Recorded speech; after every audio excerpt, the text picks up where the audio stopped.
Law and order, push-ups, and the pursuit of peace. Let's break it all down in another jam-packed MAGA Minute. The president traveled to Alaska to meet with Russian President Vladimir Putin before hosting a productive summit here at the White House with Ukrainian President Zelensky, the NATO secretary, the president of the European Commission, and heads of state from the United Kingdom, Italy, Finland, Germany, and France, all to further efforts to end the Russia-Ukraine war. Foreign leaders have since remarked that more progress toward peace has been made in the last 2 weeks than in the past 3 years under Joe Biden. All we needed, clearly, was a new president. I was sent one, and I thought you'd all like to see it. That's a man named Vladimir Putin, who I believe will be coming, depending on what happens.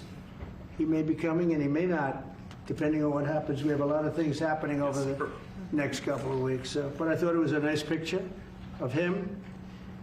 Okay of me, but nice of him. So that was very nice that it was sent to me. Okay? Boy. So we got to talk about this fascinating conversation between Vice President JD Vance and NBC's Kristen Welker, who is going to basically accuse President Trump of being too soft on Putin because President Trump is actually trying to do diplomacy, right? He's trying to be a statesman.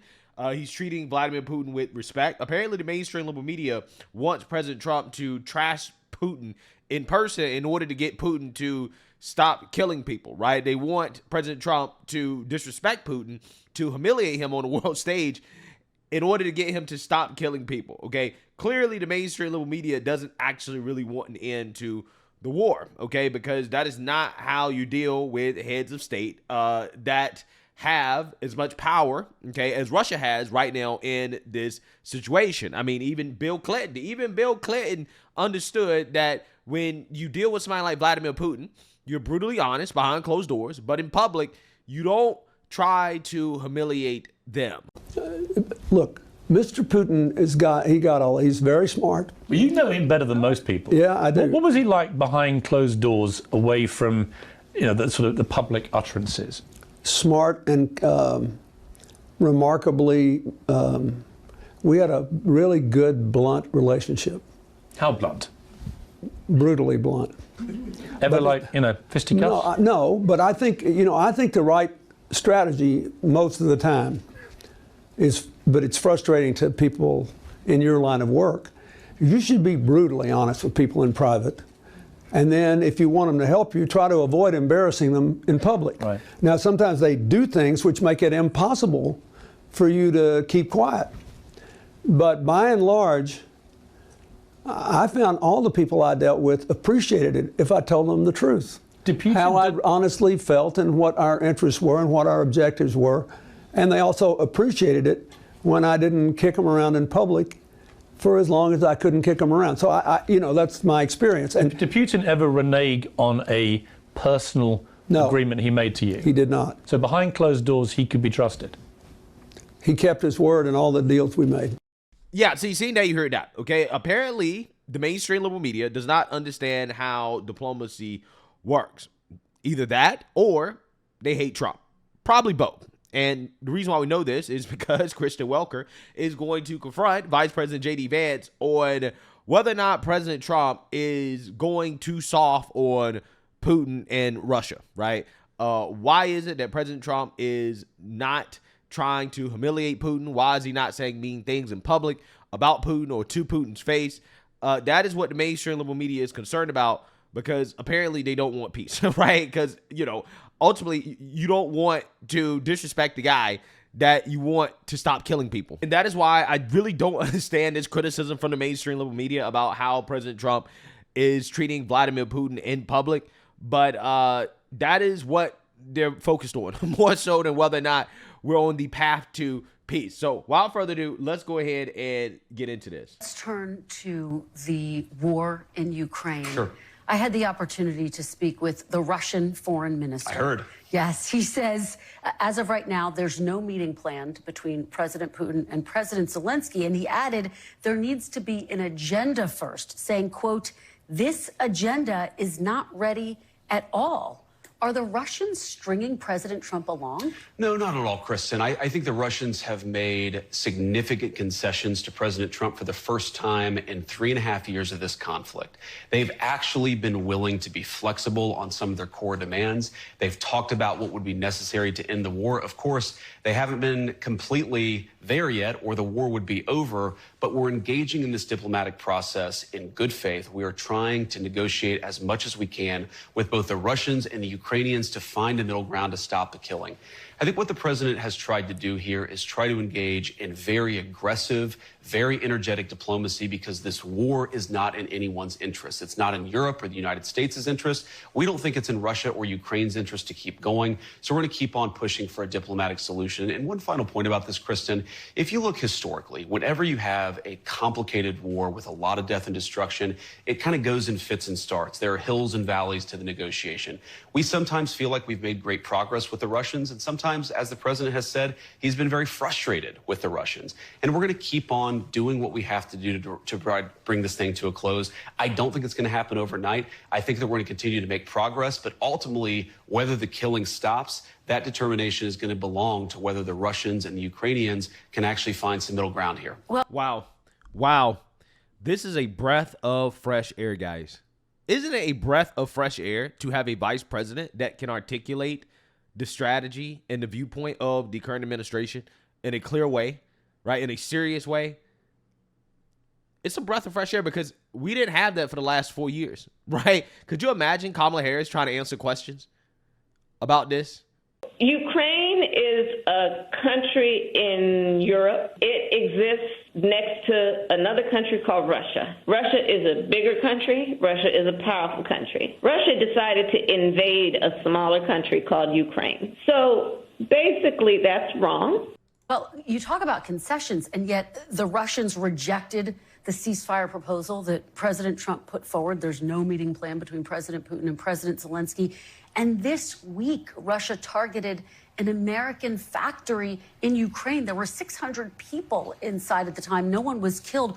What makes you think President Putin is serious about peace? Well, I didn't say they conceded on everything, but what they have conceded is the recognition that Ukraine will have territorial integrity after the war. They've recognized that they're not going to be able to install a puppet regime in Kiev. That was, of course, a major demand at the beginning. And importantly, they've acknowledged that there is going to be some security guarantee to the territorial integrity of Ukraine. Again, have they made every concession? Of course they haven't. Should they have started the war? Of course they haven't. But we're making progress, Kristen. And what I admire about the president in this moment is he's not asking 3.5 years ago. He's not, trying to focus on every nitpicky detail of how this thing started 3.5 years ago. Well, I mean, that's because it started more than 3.5 years ago. I mean, to be honest, in regards to where did it actually start? I mean, again, this conflict has been building for probably, decades, okay? So, I mean, there's no reason to go back and relitigate who's at fault here, right? Or why did it start? It's really about trying to figure out how to make it come to an end. And most importantly, how to make it come to an end permanently, right? That's the key here, permanently, okay? So you don't have to deal with this anymore. He's trying to focus on the nitpicky details of now, of what do the parties disagree on, what do they agree on, and how do you build a foundation from one side of that ledger to the other so that you can stop the killing. But was President Trump, were you enraged when you learned that Russia targeted an American company based in Ukraine? I don't was like that not it, a slap Kristen. in the face I to the don't peace I don't process? like it, Kristen, but this is a war, and this is why we want to stop the killing. The Russians have done a lot of things that we don't like. A lot of civilians have died. We've condemned that stuff from the get-go. And frankly, President Trump has done more to apply pressure and to apply economic leverage to the Russians, certainly than Joe Biden did for 3.5 years when he did nothing but talk, but do nothing to bring the killing to a stop. So you ask me what I'm enraged by. What I'm enraged by is the continuation of the war. What I'm enraged by is a presidency and Joe Biden who for 3 years did nothing to end the killing. What I'm actually excited about right now is that we have a president who's engaging in energetic diplomacy to try to stop the killing. That's as it should be. I think the American people should be proud of it. And whatever the outcome of this, whether the war ends in 3 months or 6 months or hopefully not beyond, but maybe, we should be proud that we have a president who's trying to stop the killing. He's done it, by the way, 6 wars, that the president has brought to a close all over the world. This would be the 7th. It's the most complicated, but we're trying despite that. I had the opportunity to interview Secretary Rubio last week, and he said he actually doesn't think that new sanctions would force Putin into a ceasefire. Are sanctions now off the table, Mr. Vice President? The sanctions aren't off the table, but we're going to make these determinations on a case-by-case basis. What do we think is actually going to exert the right kind of leverage to bring the Russians to the table? Now, you said sanctions were not going to lead to a ceasefire. I think that's obviously correct. If you look at the way the Russians have conducted themselves, they don't want a ceasefire. They don't want a ceasefire for complicated reasons. We, of course, have pushed for a ceasefire. But again, we don't control what Russia does. If we did, the war would have been over 7 months ago. What we do believe, though, is that we continue to have a lot of cards. The President of the United States has a lot of cards left to play to apply pressure to try to bring this conflict to a close. And that's what we're going to do. Yeah. So I think that the reality is that there's not that much that the President of the United States can do to continue to apply pressure to Putin. And again, one of the reasons why is because at this point they have a wartime economy. Their economy hasn't collapsed despite the sanctions from the United States of America, because Russia has been able to get around the sanctions for the most part because they're still selling their oil, not just to India, okay, who is refusing to stop buying their oil despite the tariffs from the United States of America, but their oil also in a roundabout way is also being sold to the Europeans, right? So, I mean, they found a way around the sanctions, okay? And we have limited ability to really stop Russia from continuing to sell their discounted oil. Again, it's discounted because they've essentially been embargoed, okay, by the United States of America in regards to the West. So again, they got to sell it below market price. You have countries like, again, India and China that are buying up the oil, which in turn is sending a lot of money, is boosting their economy. Against a wartime economy, they've adjusted their economy. So that's why they don't really want a ceasefire. They don't want a ceasefire unless they're going to get something permanent, right? Unless they get basically everything they want out of this conflict, they're not going to agree to a ceasefire. This is why the Europeans asking for a ceasefire is just kind of silly, because it's like, why would they do a ceasefire, something that's temporary, right, when their economy at this point, again, is basically built off of this war, right, to sustain this war. A temporary ceasefire off and on, again, that creates instability, right, unnecessarily. If you're going to stop the war, if you're going to stop fighting, then the only way that you would stop fighting if you're Russian is if you're getting a permanent peace where you can get a permanent adjustment, right? That's the only way, because otherwise a ceasefire is just Russia giving up leverage, right? They're giving up leverage on the battlefield. They're giving up leverage when it comes to negotiations. They're just giving up leverage with a ceasefire, right? I mean, at this point, Russia doesn't really need the ceasefire. The people who need the ceasefire are the Ukrainians, right? So that's where we're at, right? People just have to be realistic about the dynamics at play here, okay? India and China are not going to stop buying oil from Russia, and there's a very limited amount of pressure that we can put on China and India in order to get them to stop buying oil from Russia. Like, for example, when it comes to China, one of the reasons why it's so tough to deal with China, especially on the topic of trade, is because of their possession of rare earth minerals. Okay, you talk about China, they're responsible for 60 to 70% of global production, 80 to 90% of the world's refining capacity, all in China, right? So they essentially have a monopoly on this. And we got to build F-35s, right? F-35s require 900 pounds of rare earth minerals, right? So when you talk about key inputs for our economy, for our defense, China has a stranglehold over that, right? And because of that, we only can apply so much pressure on China when it comes to Russia. And this is why they're called secondary sanctions, okay? Because we can't really sanction Russia directly anymore, right? That doesn't work. We got to do sanctions on other countries, okay, in order to try to kneecap Russia. And that becomes a problem. It becomes very, very, very complicated at that point. So, again, we have to acknowledge, let's be real, okay? The West has to acknowledge, hey, we don't have that much leverage over Russia at this point. Not when it comes to this conflict. And that's where when you realize that, when you understand that, then you kind of understand the position of the Trump administration right now, and that, hey, they're just doing whatever they can to help Ukraine salvage whatever they can keep. That's the position that Ukraine is in right now, okay? Because otherwise, the alternative really is, total destruction and Russia taking over all of Ukraine in the long run, right? In the long run. Take me to my next question. Where exactly is the pressure on Russia to do anything if you're not right now imposing new sanctions? How do you get them to a place of getting to the table with Zelensky and stopping to drop bombs? But Kristen, I think that question betrays a fundamental misunderstanding of where we are. The president has applied aggressive economic leverage, for example, the secondary tariffs on India, to try to make it harder for the Russians to get rich from their oil economy. He's tried to make it clear that Russia can be reinvited into the world economy if they stop the killing, but they're going to continue to be isolated if they don't stop the killing. The president has applied more economic pressure to the Russians to stop this war than Biden did in 3 years. You know, so the idea that we're not doing anything, we're already doing things right now, and this is how negotiation works. You do something, you talk to the parties, you try to see if there's a meeting of minds. Again, we believe we've already seen some significant concessions from both sides just in the last few weeks.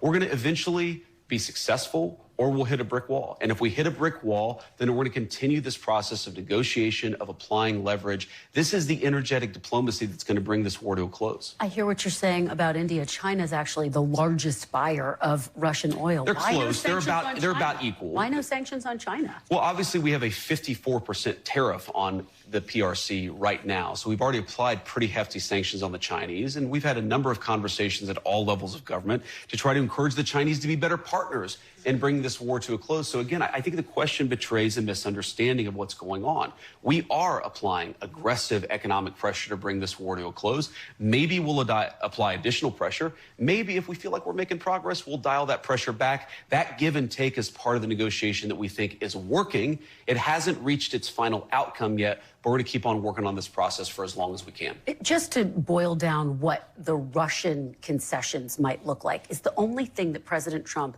is asking Russia to give up is not to invade all of Ukraine? No, that's not it at all. It's providing the Ukrainians the kind of security guarantees that ensures that the country is not going to be invaded again. And this is really, this is why I think we've made a lot of progress, Kristen. Even though we're not yet there, why we've made a lot of progress is fundamentally the disagreement here is over security guarantees versus where you draw the battle lines in Ukraine. So whether we solve those issues, we've actually identified the two critical issues, one to the Ukrainians, one to the Russians. And I think that that is where the fruit, if we ultimately solve this thing, that's where the fruit of an agreement will come. Yeah, I think JD is spot on. Again, it is great to have a vice president that can clearly articulate the position of the United States of America, of the president, with conflicts like this, right? Because I can completely read through what JD Vance is saying, right? I know exactly what he's saying. What he's saying is that, listen, again, the key here is going to be territory and security guarantees. At this point, we're not in a position to make Putin give up anything, right? Except, we might be able to negotiate on the land that he's already taken over, but it doesn't look like he's going to give that up, right? So ultimately what he's going to have to, quote unquote, give up is this idea that Ukraine will be completely defenseless, right? Just in case Putin decides to invade again, right? That is the only concession that we could even realistically ask Putin to make at this point, right? Let's be real. Let's be real. Because if you want peace, you got to understand the power dynamics at this point and be realistic about the current situation. Otherwise, you don't really want peace, right? You don't really want peace. So again, the media is so concerned about, well, what is Putin giving up? Why is Putin not giving up anything? Why is he not hurt by this? Why is he not being punished for doing this? Well, I mean, he has been punished for doing it. He just found a way around it. It is what it is, right? I mean, that's just what it is. He overcame it. We punished him. We slapped sanctions on him. We slapped secondary sanctions on their trading partners, on India, to try to get them to stop buying Russian oil. But India is determined to keep buying oil. It is what it is. There's only so much we can do. And we don't really want to ruin our relationship with India over Russia, right? I don't think we want to do that as a country. So again, there's only so much that we can do. And when you acknowledge that, then you understand, okay, all right, this is realistically what's negotiable, and you got to stick with that. You got to focus on that. And I think that's what the administration is doing. So again, I think that this is the best opportunity for peace that I've seen in a long, long, long time. I think there's no doubt about that. But I do believe that when peace is achieved, the mainstream level media, Democrats, they will be losing their minds. They will claim that Trump folded to Putin, when the reality is there was no other realistic outcome if you wanted peace outside of the parameters that the negotiation is dealing with right now, right? Outside of that, there's no real opportunity for peace. And what the mainstream level media and the Democrats don't realize, what they don't understand, is that the longer that this war drags on, that's just playing into Putin's hands. You're giving him more leverage. You give him more leverage, because the more land that he takes, that's more land that he doesn't have to give back, right? And at some point, he'll take so much land that, again, Ukraine's not going to have a country at all. They're not going to have a country at all. And at that point, Putin will have all the leverage. So again, the pro-Putin position really is to allow this to continue to drag on. The anti-Putin position, again, ironically here, is to try to bring about peace as fast as possible, okay? And that way, Ukraine gets an opportunity to figure out what they're going to do in order to prevent this from happening in the future. So let me know what you guys think. Make sure you like, comment, and subscribe. Most importantly, share a Black conservative perspective. Peace.